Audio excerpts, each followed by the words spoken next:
local government, and is it community development, sir? The Honorable Desmond Mackenzie. We will start off this morning with the Honorable Favor Williams, who has a very important presentation to make, as well as some announcements. Minister Williams.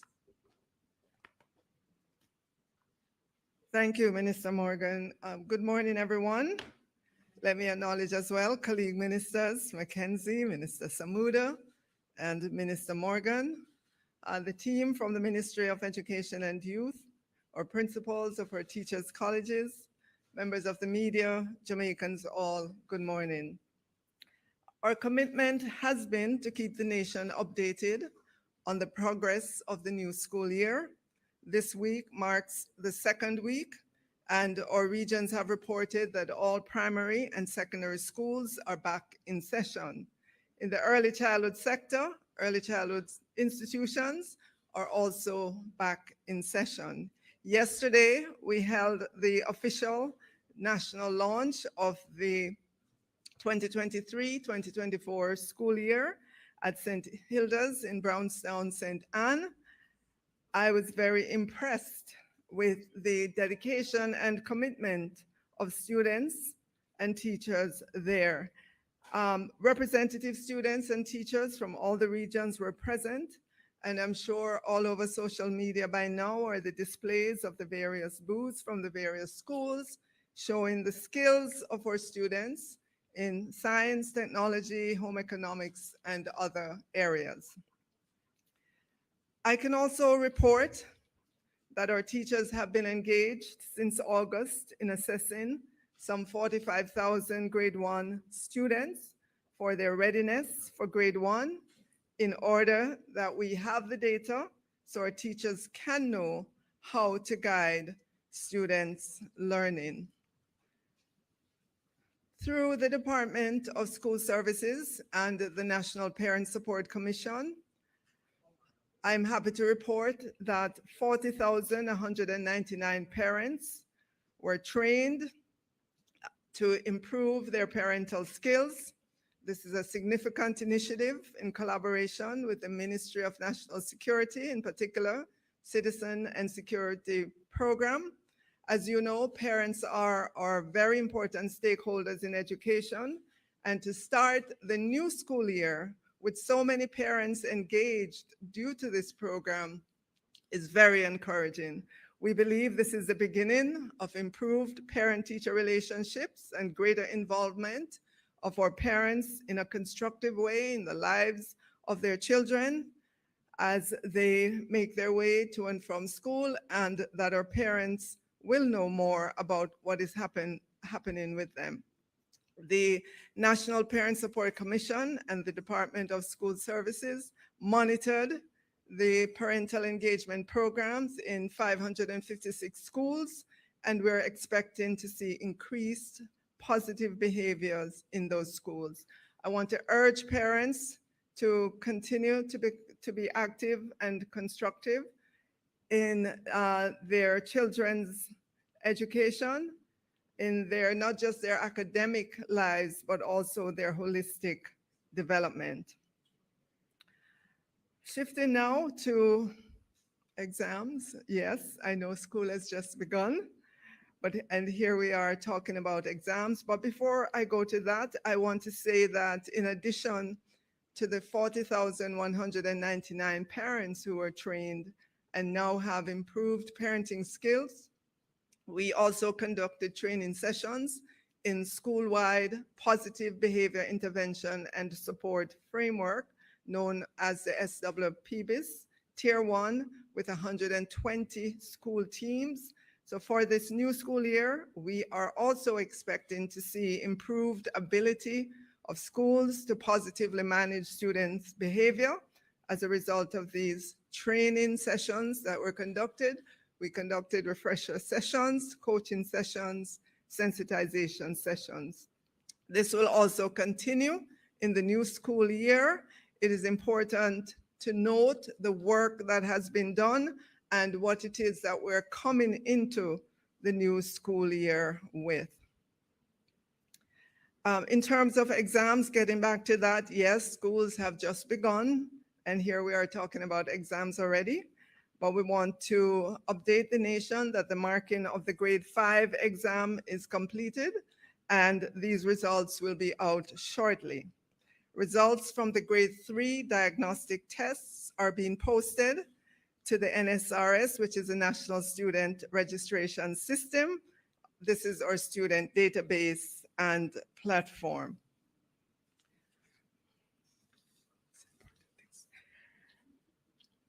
I also want to let the nation know that we monitored and saw improvement in the delivery of guidance and counseling services within 156 schools. Again, we expect to see this continue into the new year. We want to bolster our efforts to support the socioeconomic development of our students and their families. And finally, I want to welcome again our principals of our teachers' colleges on whom we depend for teacher education. We're blessed in Jamaica to have 14 institutions, 12 of them are public and 2 are private that prepare teachers for our schools.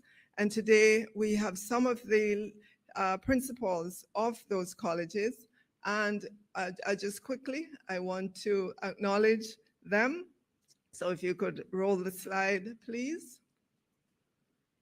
Starting out west from Sam Sharp Teachers Colleges, and just stand up, please.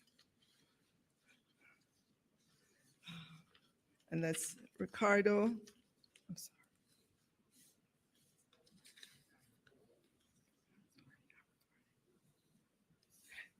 Mr. Ricardo Bennett, thank you so much.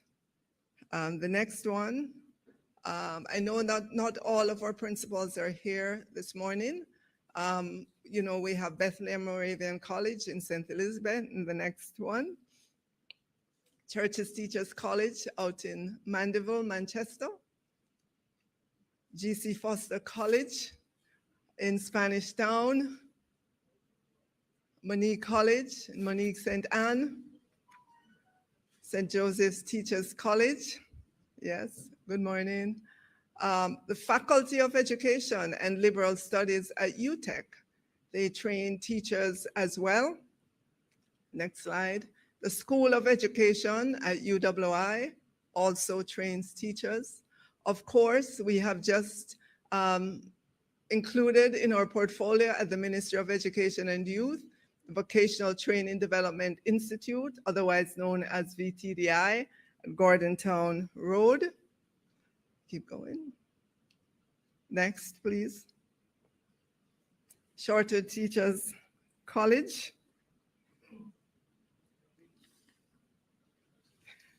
Dr. Claudette Barrett, okay, was acting. And of course, Michael University College. And I know Dr. Pinnock is on leave, but we have this morning Mr. Rodolphe Sewell, who is acting. And of course, Ms.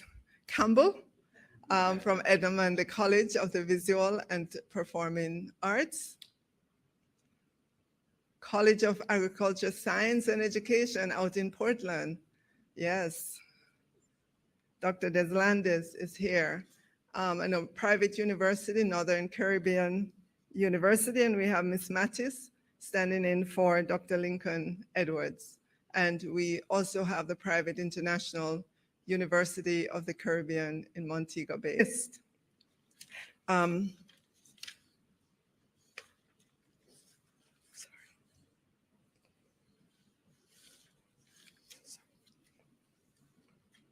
So to Jamaicans, I want to say it is knowing that we have these 14 teacher education institutions that give us the assurance as we brace against the global teacher shortage in large developed countries, and you know them, the US, Canada, and the UK in particular. So I want to say thanks to the work of our teacher education institutions over the years. This morning, we're able to report that 380 teacher vacancies have been filled in our schools, and schools are reporting that interviews are still ongoing. We are also seeing a good take-up of teachers being their own replacement. These are those teachers who are approved for 4 months or 8 months leave. A total of 519 have so far decided to forego their leave and remain in the classrooms. Additionally, 68 teachers who were due to retire have decided to remain for some time, and we really thank them for the decisions that they have made to continue to be in our classrooms with our teachers. Of course, we thank our existing in-service teachers. We thank the new teachers coming in, and again, those who have seen it fit to decide to be in our classrooms, even though they were approved for long leave or retirement. To all our teachers all across Jamaica, we owe you a debt of gratitude. We want to thank you. Thank you. Thank you for the work that you do and for your commitment to the education sector. Thank you, ladies and gentlemen.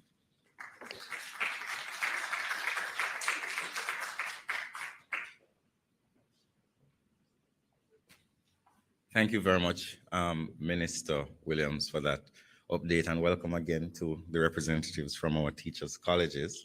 I'd also like to welcome Dr. Kassan Troop, who is the acting CEO in the Ministry of Education and Youth. Welcome her to this post-cabinet press briefing. We'll now have presentations by Minister Mathison Muda and Minister Desmond McKenzie. I'll ask both if they wish to attend upon the platform. Thank you.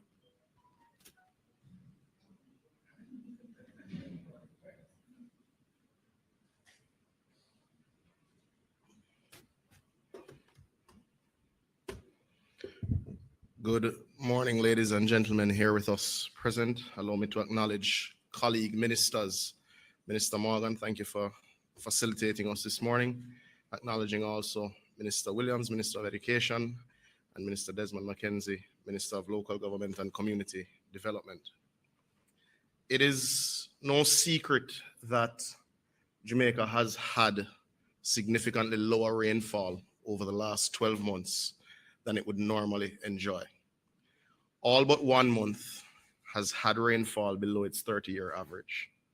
In fact, the period between October and March cumulatively was the lowest rainfall for that 6-month period Jamaica had ever received. With that said, that has caused particular challenges, and we feel it important to address those challenges this morning, or to rather to update the country on how we plan to address those challenges going forward. The Cabinet would have received a report on Monday, both from the National Water Commission and indeed the Met Service, and has agreed to take certain steps. We will outline those steps, as well as the coordination that will exist between the Ministry of Economic Growth and Job Creation and indeed the Ministry of Local Government and Community Development, to ensure that we are best placed to respond to the challenges that we know citizens are facing, especially in the eastern end of the island. During October, normally, it is our peak rainfall period. Jamaica is normally expected during that peak period to have its highest rainfall. Last year, Jamaica received 22% less rainfall for the month of October. We have not recovered since in terms of our inflows. In November, we received 38% below our normal 30-year rainfall. In December, we received 53% below our normal rainfall. In January, 66%, and February, 74% below our normal 30-year rainfall. There was marginal recovery in March, but one can appreciate that the inflows that would take place during this period that would facilitate recharge of both the National Water Commission systems and indeed municipal systems did not take place. There was improved meteorological results in April and May, with only deficits of 8% and 23%. However, rainfall in June did give us some hope. We did exceed normal 30-year rainfall as the 1 month for the year by 2%. However, all parishes did not receive increased rainfall. The western end of the island received significant increases, while the eastern end of the island suffered. July data showed that we received nationally only 63% of our normal rainfall. This was a deficit of 37%. Now, important to note, meteorological drought is defined as a period of well below normal rainfall that spans from a few months to a few years. In fact, Jamaica has had the experience of having drought for a few years in the past, but this drought is particularly extreme. In July, we saw continued declines, and in August, it appears that we would have seen significant declines once again. Certainly, the parishes of St. Mary, St. Thomas. My name is Alfonso, and I got Botox Cosmetic for the first time. The lines that I was concerned the most about were on my forehead. I'm really happy with my results.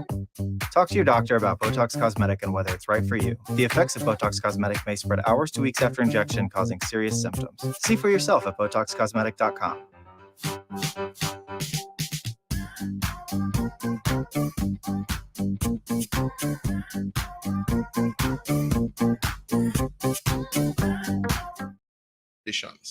And this is something that we're very clear on.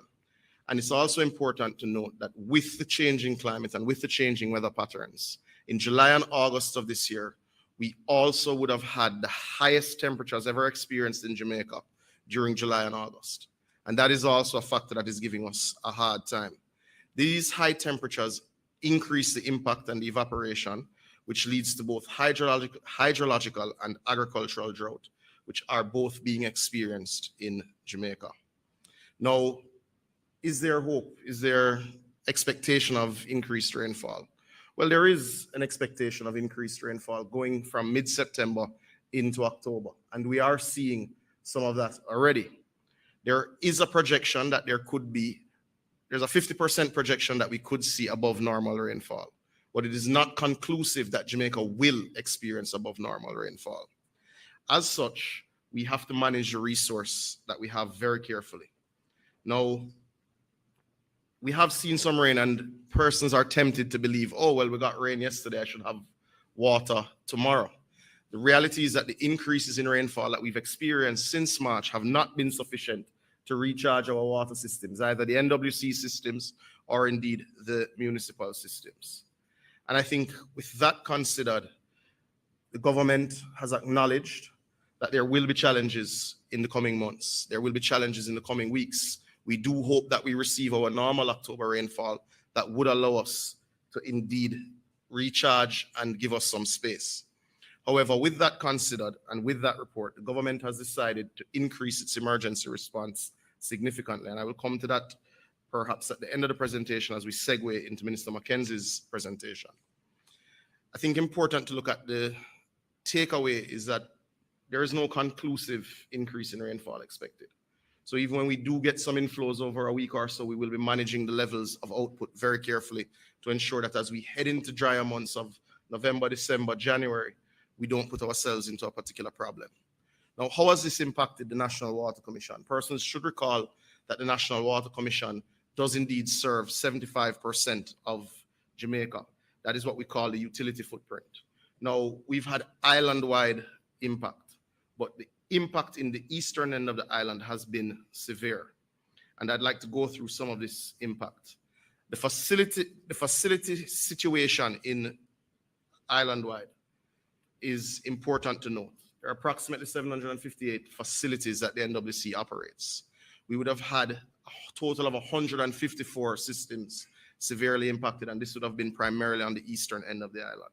We'd have had 15 systems impacted due to significant leak repairs, 81 systems that simply don't have enough flow. So when we say enough drought, we don't have enough input. We'd have also had some issues with JPS with single phase power. And we'd have also had some issues of mechanical failure. Now, an issue that's often not spoken about, when you get heavy rainfall in an afternoon that may mirror a monthly normal rainfall, it creates issues of turbidity, and that forces us also to close down systems to reduce the flow of silt. Now, this has impacted over the last 6 weeks, 809 communities severely. And the government is very cognizant of the impact, both at the residential, the business level, and certainly with our schools and our medical facilities. Now, the impact is primarily on the east, but I think it's important to look at the population center to understand where those flows are and why we're feeling the impact that we are. The next slide shows the system that impacts over 1.5 million persons. This is the systems that deal with St. Catherine, the soon-to-be parish of Portmore, and indeed Kingston and St. Andrew.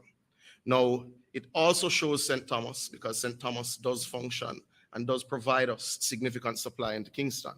So I think as you look at it, it's important to note that the Rio Cobra scheme, the Wagwater River, the Negro River, the Mona Reservoir, the Yalas River, all play particular roles in providing Kingston and St. Andrew and St. Catherine significant supply.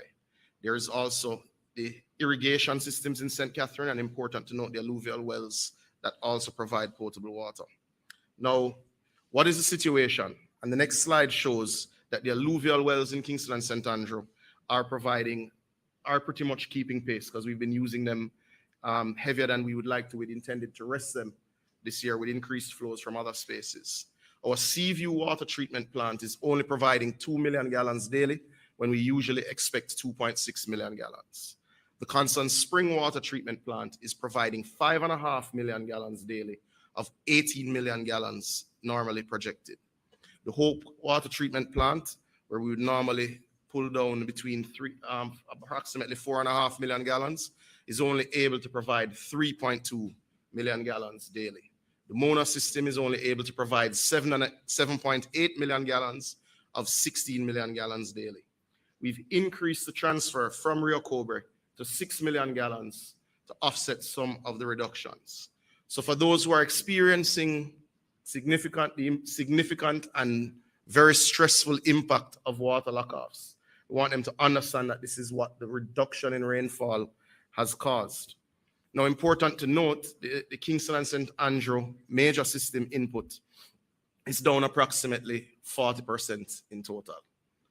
So we have 40% of our normal supplies in the corporate area. The current levels as at Monday in the Mona Reservoir was 36.1%, which is approximately 27 days of storage at normal usage. The storage situation at Hermitage, having received some rainfall over the last 2 weeks, went up to approximately 53.7%, which is something that we manage very carefully. Now, the inflow trends are also seen, and you will see for both Hermitage and indeed for Mona that we have had less rainfall or less inflows into our system every single month of the year. Now, this is important to understand. The situation at the other major sources show that, Hope River is operating at 20%, the Yalas River is giving us 30%, the Wagwater is giving us 10%, and the Ginger River is giving us 10%. The NWC and our water systems have challenges, ladies and gentlemen. There is no escaping that. It is impatient of debate. We're all aware that we're operating with infrastructure that should have been upgraded constantly over the last 60 years. It is this government that is putting in upgrades to our water network at an unprecedented rate. We're playing catch up with our infrastructure. The country is well aware of that. All of us, the systems that are in place now should have been changed before I was born. However, when you look at the inflows, persons should be very clear as to why we're having water lockoffs. It is not for management failure. It is certainly not for the administration's failure. However, we've taken particular steps to address it. And the reason you're only now seeing the worst impacts of the drought is because of the Kingston and St. Andrew efforts to reduce NRW. In 2015, NRW, non-revenue water, a very curious term. In 2015, non-revenue water in Kingston and St. Andrew, as much of the country, was in excess of 70%. That means 70% of the water that we would collect would either leak or be stolen. This government, through its investment in Kingston and St. Andrew, has moved, and you'll see on the screens, has brought it down to 38.1%.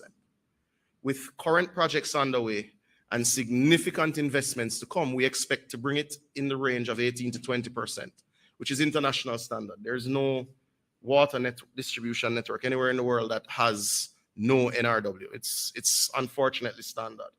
But in a situation where the climate is changing, and indeed we're seeing significant and constant reductions in our inflows, we'll not be able to afford to pump our water into the ground before it gets to houses, businesses, and indeed to our critical infrastructure.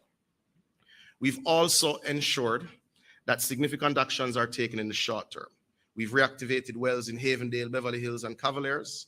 We've activated Little Greendale and Government Park 2 wells in Spanish Town, and we've pumped the additional 2 million gallons into the Rio Cobre conveyance system to serve Kingston. We've also removed some unauthorized connections which trigger leaks coming in from Yalas. We've done significant water trucking up to this point, which has cost the Water Commission in excess of 380 million Jamaican dollars thus far this year. We've also done some distribution of storage tanks.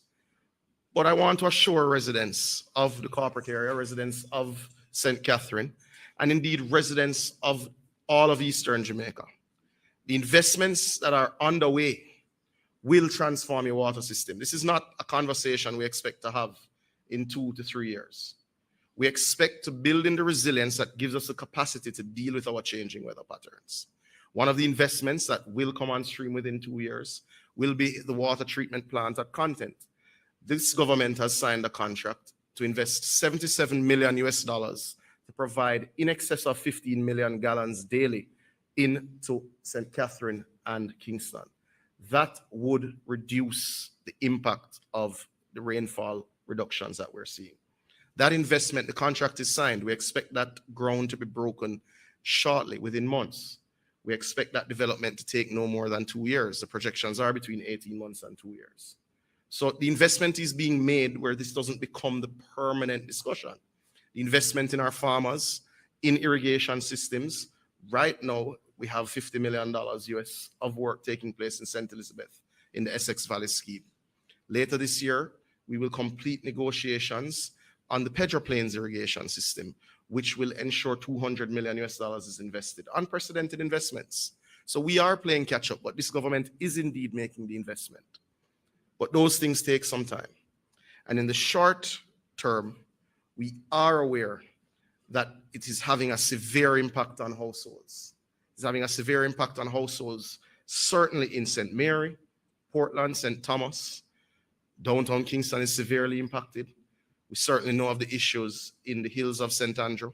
And we have decided to take particular steps, and the government would have approved on Monday 150 million Jamaican dollars to increase emergency response over the coming 4 weeks.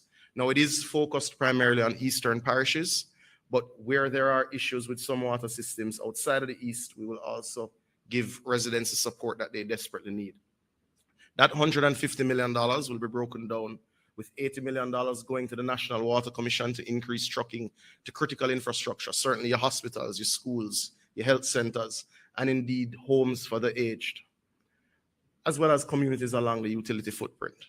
We've also allocated 10 million Jamaican dollars to the National Irrigation Commission to help with some trucking in the hills of St. Catherine, Clarendon, St. Mary, and where we're having also reduced rainfall.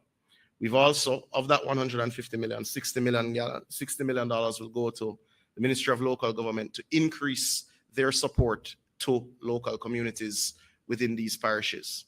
You see, we accept that no one agency of government or no one ministry of government can provide the sort of support during this sort of crisis that we're experiencing because of the reduced rainfall. And it's why I know I certainly will be leaning on colleague Minister Mackenzie, because his convening power and organizational ability and the capacity that exists at local government is particularly important to make sure we do respond as best as possible to citizens' needs. And I think perhaps with that, Minister Mackenzie, perhaps you could join.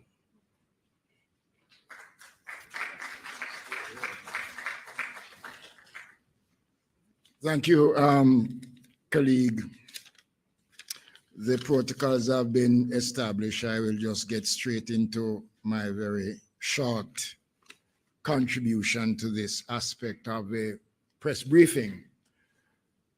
Just to say that the challenges that we face, especially in rural Jamaica with the trucking of water, is one that is of real concern to the administration.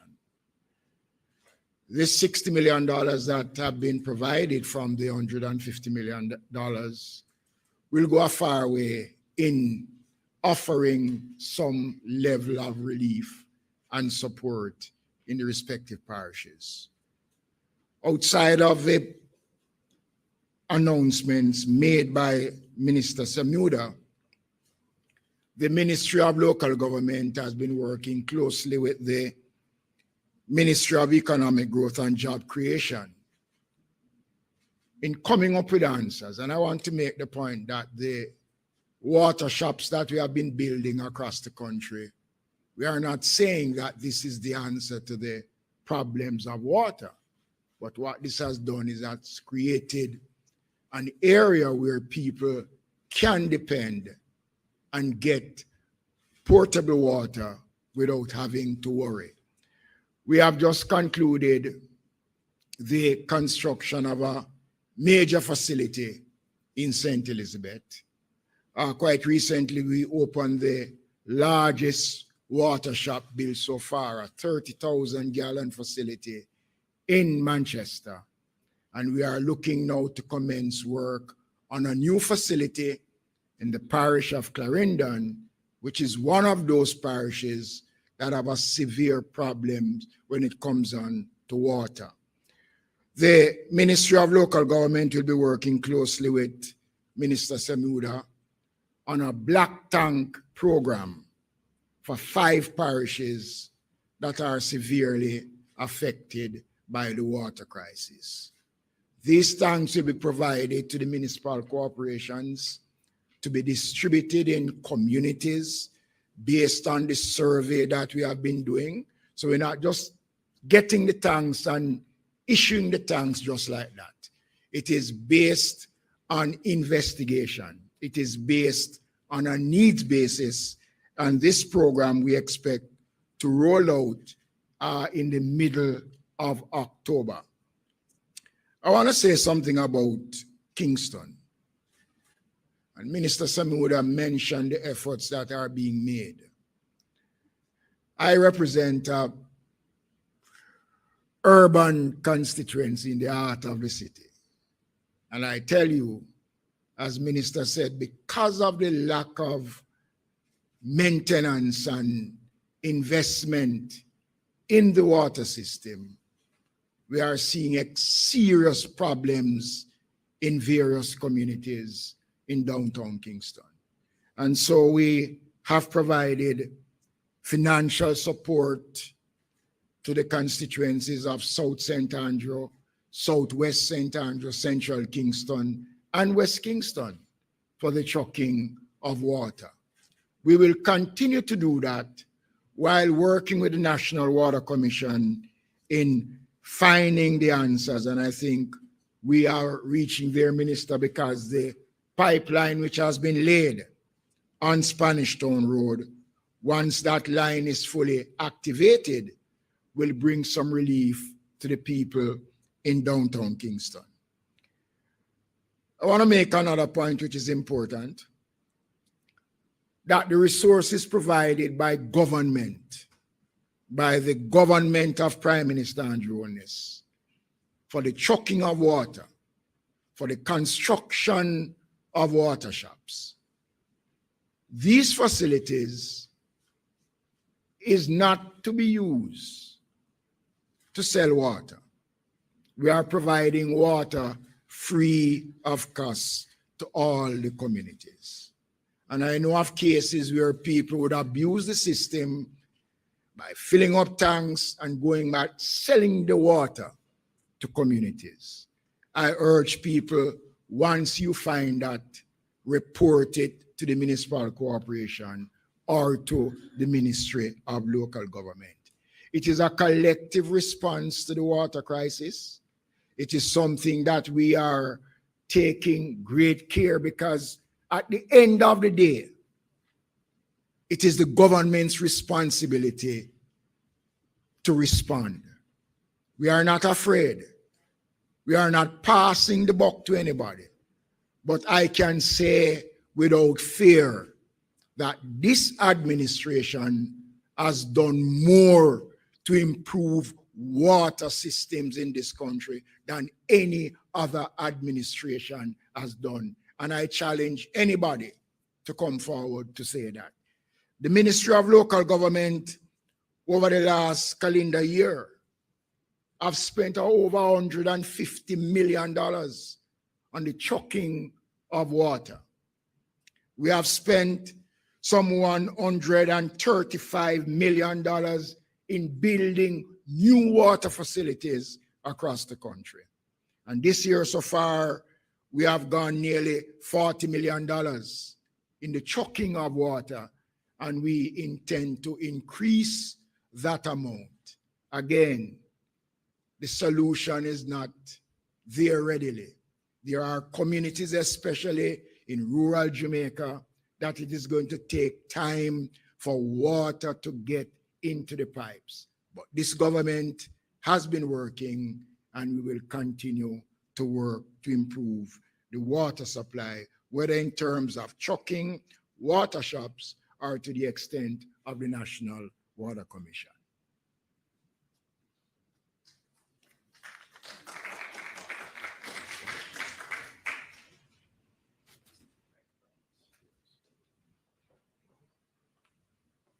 Whenever Minister Mackenzie attends post-cabinet, the people of Jamaica are usually happy because he announces goodies. Thank you very much, Minister Mackenzie. Thank you also, Minister Matthew Samuda, with that very important update. And also, Minister Favor Williams. We will now be accepting questions from members of the media. I know that we have some questions that have been sent to Ms. Francis, but we'll also be accepting from the floor as well. So, Naomi? Morning, ministers. Yes, we do have an issue with the traffic with back to school this morning. So we have a couple of our media partners who have sent in some questions from Ms. Kimon Francis this morning. She's asking Minister Samuda just for an update. She said some years ago, the government had announced that they would be going after desalination technology and liquid extraction from the atmosphere as part of major tech project to ease water challenges. Where's the ministry on those plans? And is it still on the table? So desalination is a part of Jamaica's water future. There is no way to avoid that because our population and the way we've developed largely lives in the southeastern end of the island, and our water sources are largely in the west, or our productive water sources are largely in the west. So the government is pursuing major projects that will implement desalination technology that will offset reductions in rainfall. The Prime Minister had announced a project last year, March. The Ministry is pursuing this project and negotiations continue. An update will be provided in short order. But I think important to note, the Ministry is continuing work even ahead of this project being brought to fruition. We are investing 7 billion Jamaican dollars this year in new storage, new pumping and processing capacity, and indeed new lines.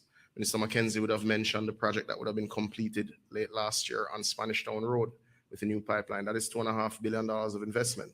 When we look at what's taking place in Mandeville, a town that has had terrible water supply, certainly all of my life, $4.5 billion is being invested into the Manchester water system. So a number of investments are already underway. We mentioned the Rio Cobre water system. That will also come on stream. Well, certainly will break ground later this year and will come on stream within 2 years. But desal is a part of our future, and we will update the country in short order. Thank you, Minister. Let's take one from the floor, and then we'll go back to some reporters who are online as well. Morning, everyone. I'm Jamila Maitland. I'm a reporter at TVJ. My questions are to the Education Minister. A few weeks ago, there was a meeting with the Education Transformation Oversight Committee. A figure was given for Cabinet to approve to implement some of the work being done. Did Cabinet approve the figure, and what was the amount?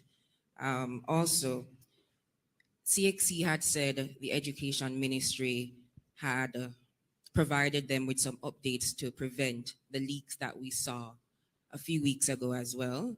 Are you able to say what was done or what is being done to prevent any sort of leak from happening again? Can you allow her to answer those? Yes, Minister. All right, in terms of the first one, yes.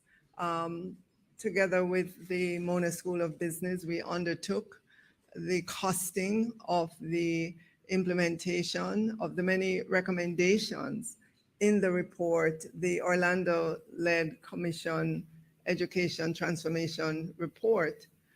Cabinet received that and has given approval for us to make those numbers public through the Oversight Committee. So when the committee reports to Jamaica, I know shortly, then it will have the allocated time to take questions and to explain the costing of the full implementation of that report. And as it relates to steps being taken to prevent another leak as it relates to CXC? Okay.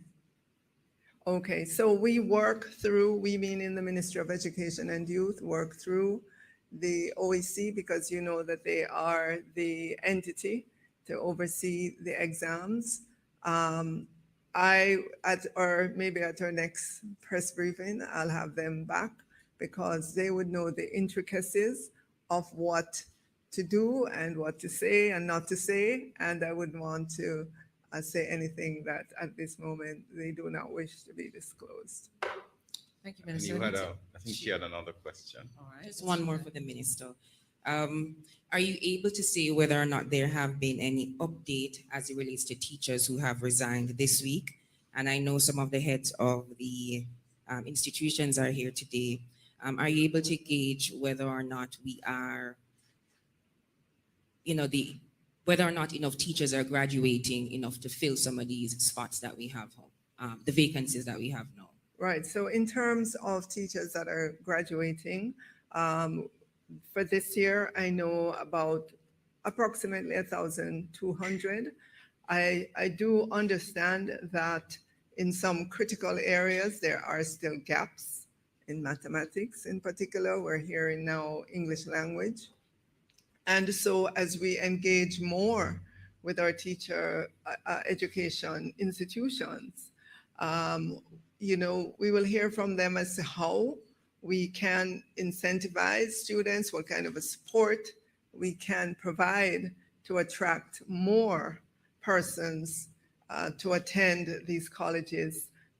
You heard when I reported earlier on, we have 14 institutions in Little Jamaica training teachers in a variety of subject areas.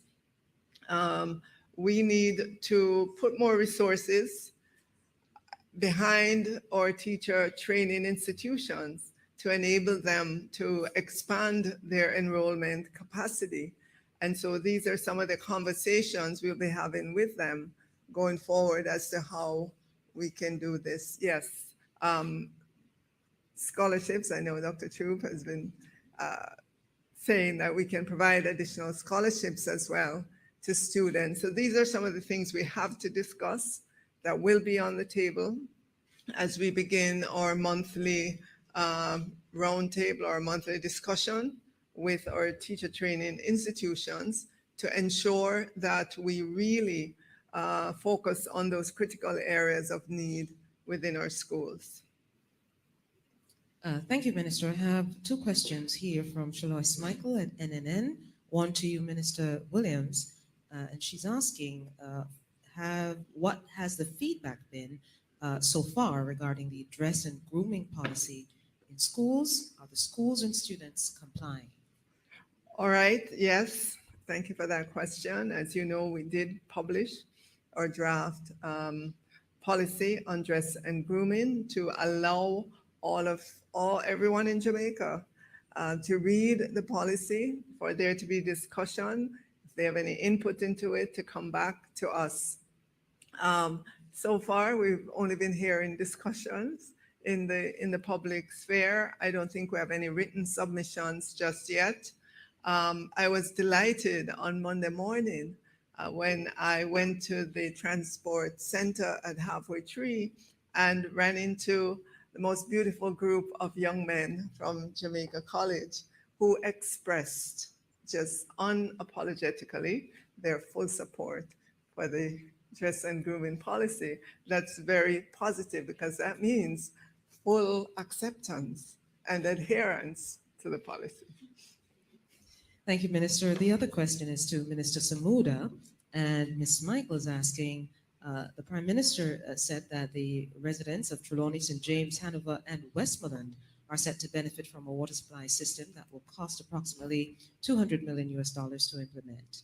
Is there a time frame on this, and when will it begin?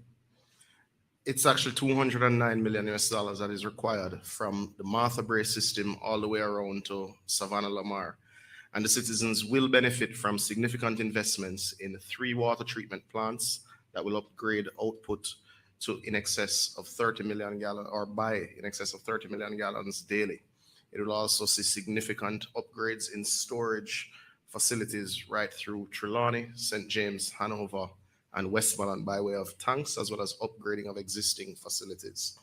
One of the issues that we do have is that the line that runs from Martha Brae and the line that runs from Rossies into Hanover, neither are right-sized and both are very old. These are your main transmission lines. So when you have challenges there, it's because they pretty much leak as though you're pouring water into a grater. They're older than I am. The reality is we will invest that money, and we are starting this year. The line going from St. James into Hanover will commence this year. We're working with the Water Commission and the Ministry of Finance to look at the mechanism to trigger this investment starting before the end of the calendar year. Other elements, certainly as it relates to your water treatment plants, will take a little more time. Those are more complicated negotiations, and we'll be going to market for those. But the distribution lines and indeed the increased storage will actually start this year. Thank you, Minister. Let's take a question from the floor. Morning, Minister Samuda. Sure. May you provide an update on the Mahogany Vale Dam that was announced by the Prime Minister during his budget presentation?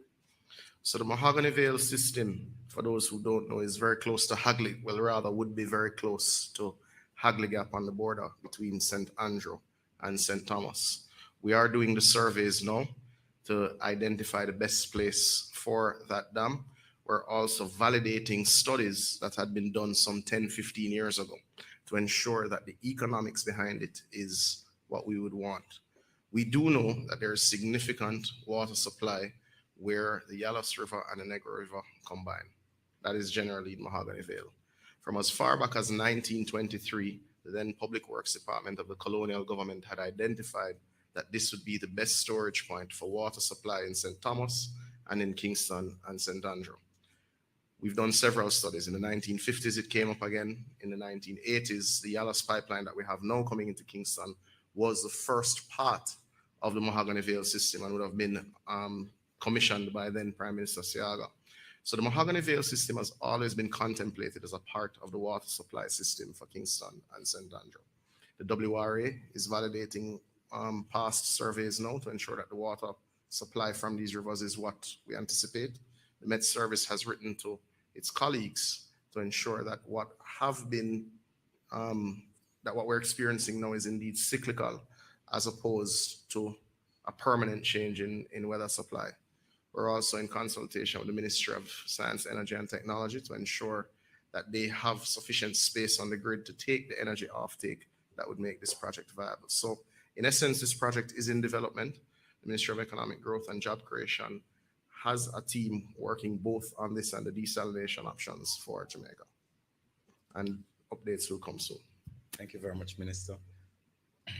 Jamila Sure. again from TVJ. I have 2 questions for Minister Samuda.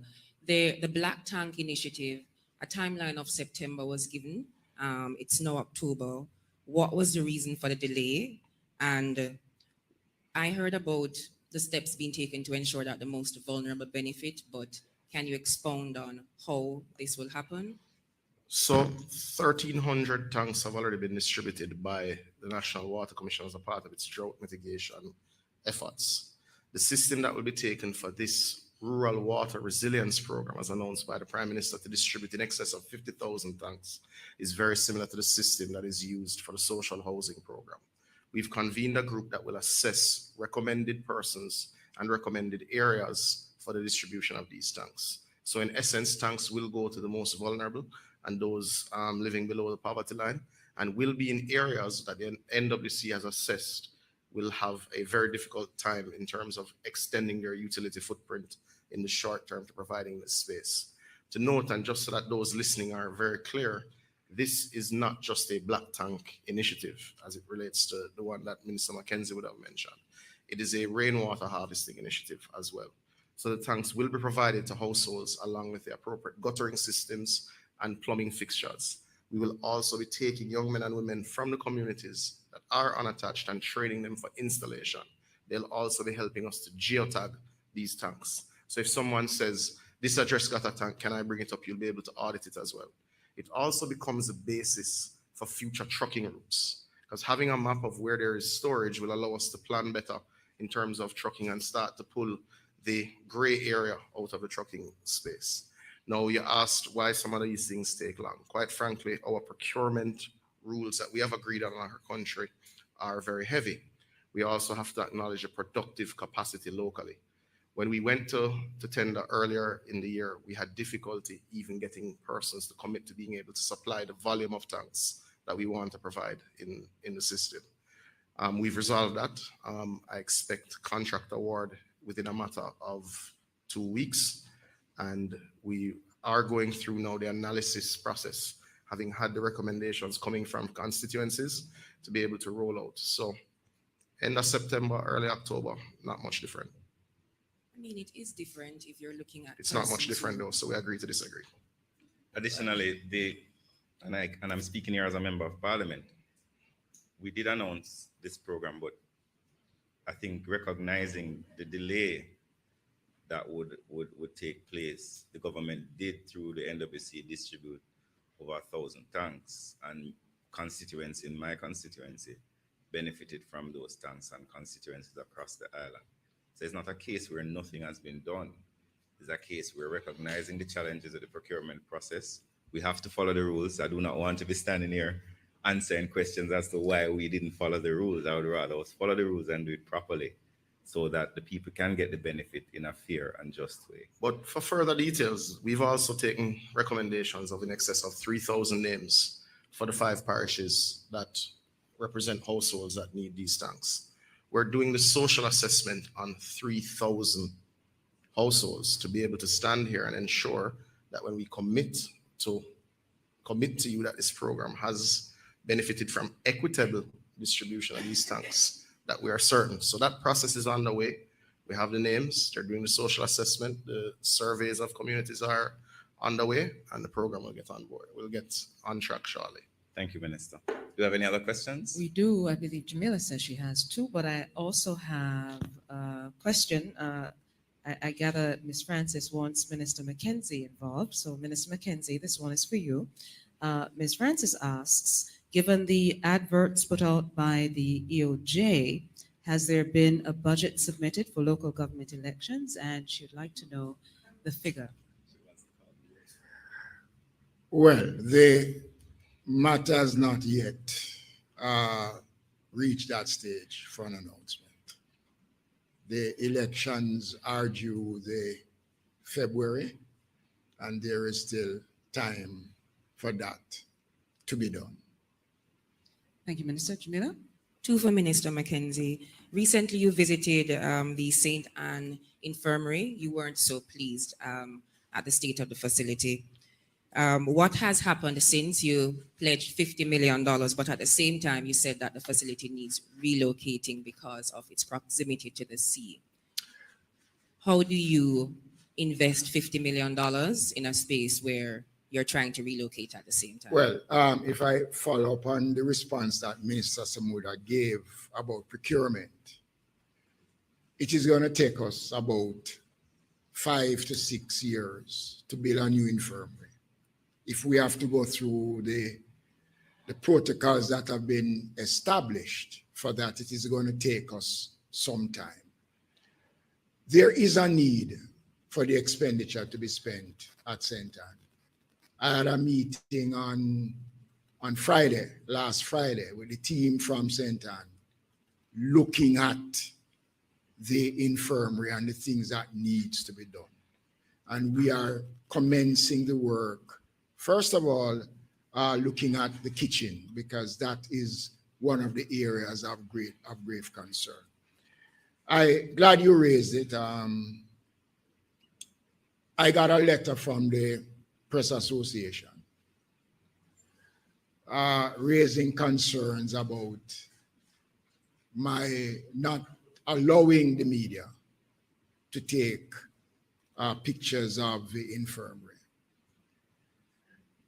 It is the practice that institutions like the infirmary that we allow no cameras in these facilities.